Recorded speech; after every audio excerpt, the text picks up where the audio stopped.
Welcome everybody to another episode of Gorilla Gospel. We're gonna talk about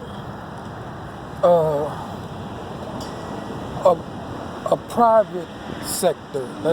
I don't know if I'm saying that right, but we're gonna talk about a private sector here.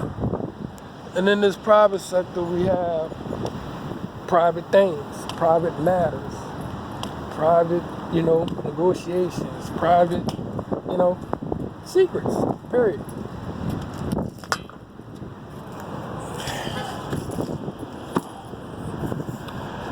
In this private sector of God, man, there are no secrets.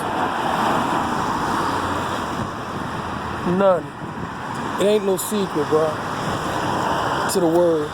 You're not supposed to withhold the truth. What's the whole purpose of writing this book, right? If it was a secret, don't you think God would have kept it under his hat and only told a few people the secret? Now that was a vehicle.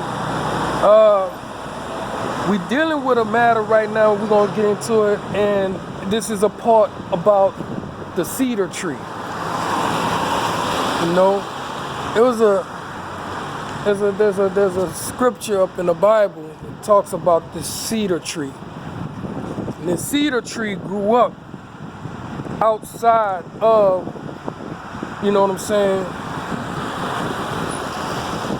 the garden of the other cedar trees. It was a very big, tall cedar tree, and it had many branches, and it was way more finer and larger and beautiful than the other cedar trees. It had, just everything that comes with being, how can I say this, secured, stable, 401 and all that type of stuff. But it's still a cedar tree. And the whole thing about it is that, God placed this cedar tree on the outside for a purpose. You know what I'm saying? Because amongst all the other cedar trees that grew amongst each other, they was only capable of only getting so much done. They can only do so much. But this one cedar tree grew amongst a lot of other trees that was so fruitful that, it like adapted with them and became very great. And it's a known given fact that God blesses you, but God also curses you too. See, there's a God bless, and then there's a GD word that, I ain't gonna get too hard on some of my people about. I ain't gonna get into the street part about it. It's a GD word. Because he does that too. See, God blesses and he curses. Some people rather the GD move though. They like that GD. You know what I'm saying? Because they stay provoking them. Now, you might see a lot of people and they get along just fine without God, seems like.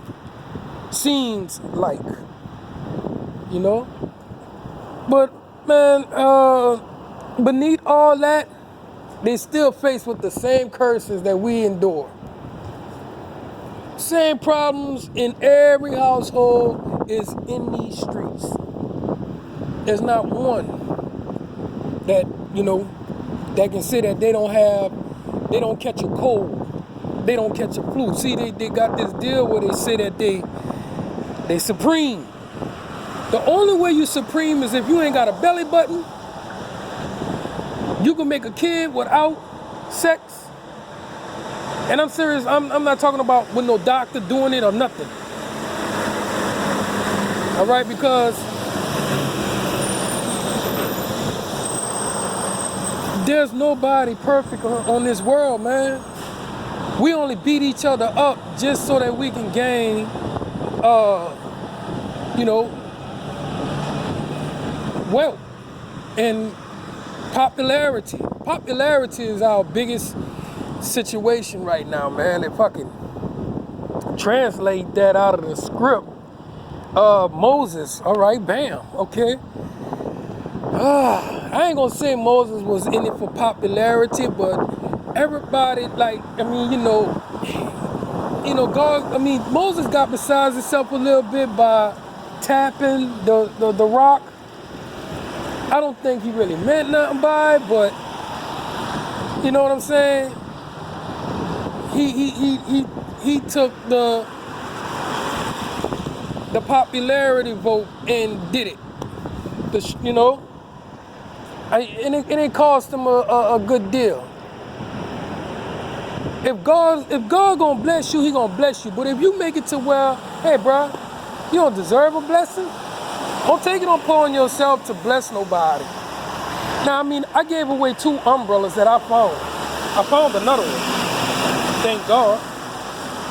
I gave away 2 of them. One for an elderly lady, one was for a handicapped person in a wheelchair. But that's enough now. I've done my deeds so far as helping. It's not that I'm wrong if I don't continue to do it, but I have helped who I can help. Now I have to help myself stay dry. You know, if I get unlimited umbrellas, I'll give everybody one. But hey, everybody know that we in 4 seasons, so prepare for them. I mean, even the red ant prepares for the seasons. But back to the tree. We put in power sometimes by God, and most people don't even recognize it. And you don't have no capability of getting none of these things done really on your own strength. And you didn't do it in a bad way neither. But for some reason you got put in power. Maybe it's because God saw that your heart was pure. But you would take and you would start looking down on the people that was in the same, you know, that you know, amongst you. You know, you start looking, you'll forget about them because you didn't came up around people of different fruits and stuff like that, wealth and everything, and you'll forget all about where you came from. Now, where we all come from, right?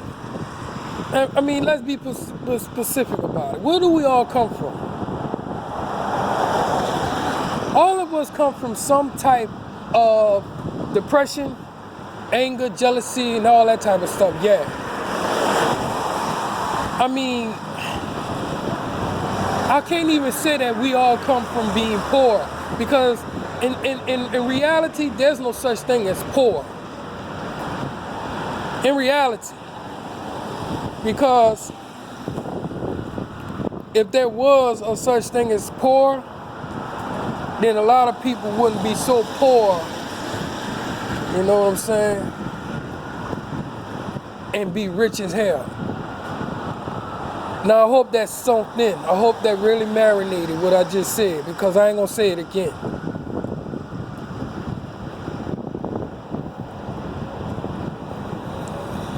Sometimes the gifted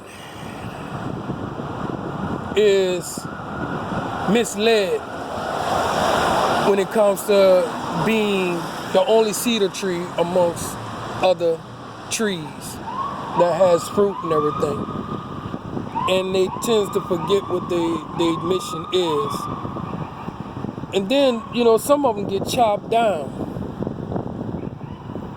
You know what I'm saying? Just from being in the presence of these other trees, you know, like, hey man, you know, get rid of that tree. It don't belong with these other trees, right? You know what I'm saying? And that's out of jealousy and everything. Hate, envy and stuff, greed. But most of the time, we have it to where, hey, you know, I'm not gonna stoop to this level of communicating with these people. That's, you know what I'm saying, where I come from. Because I don't want the people that I didn't got so much power with to see me talking to them. And that's cool because see, that pride, we all curse with it. And that's all right. And sometimes some people are so envious that they will cut you out. You know what I'm saying? I mean, let me see, how can I translate this out the script again?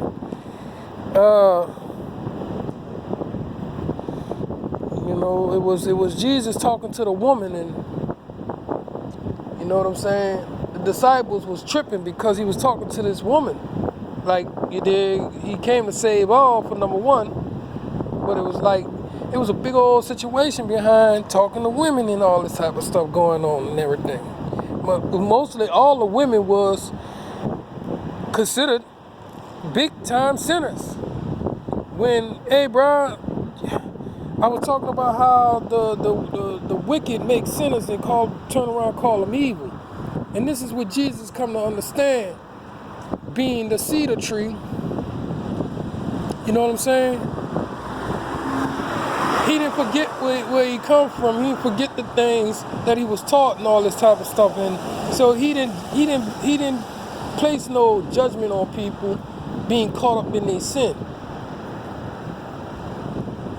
You know, when God said you will now have to listen to your husband and all that type of stuff, he didn't mean that you have to, you know, direct her to be embarrassed or ashamed and be literal and all that type of stuff. He only said you will have to listen to your husband to make the right choices.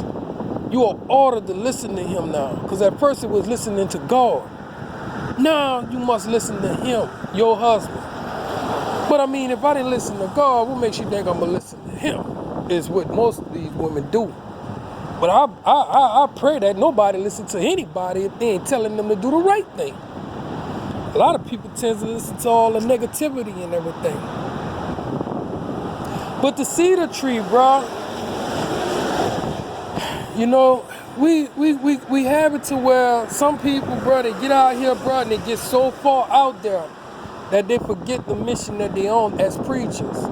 Some of them get out here, bro, and they go to the college and they learn the big words and they learn the deepest, darkest secrets of the genealogy of these people and everything, and they swear up and down now they are part of the people they are, then growed up around. Not all of them, just some of them. Because, I mean, I know a brother that's in Texas and a woman that's in St. Louis, bro, and they hold it down. But there's a lot of people that's out here, they're doing stuff like selling spring water. I just come to look at. And you buy this spring water, and then all of a sudden, magically delicious, here come a big $50,000 check. But if the spring water was so good, bro, can it seriously baptize a person and turn them right? Can you go and free some of them kids out of the border? Can you stop the riotings and the wars? Can you give some to my brother over there in North Korea so he can stop pushing buttons and testing these doggone bombs? If that spring water is so good, why are you on TV, bro? Taking up space and everything. Who allowed these people to even much get on TV, bro? You get on TV and you talk some of the most ridiculous things about the spirit. I don't believe this, bro. Do anybody understand that once you get baptized, bro, you become a new person, become young again about, life and everything. You feel good about yourself. This is the fountain of youth. The fountain of youth is baptism, bro. The cedar tree that grows outside of the box, bro, when it comes to the poor, you done made it out. Hey, bro, watch yourself. All right? Because you only one hacksaw away from getting chopped down. And that's guerrilla gospel. May the angels say amen, and let New Orleans say Word.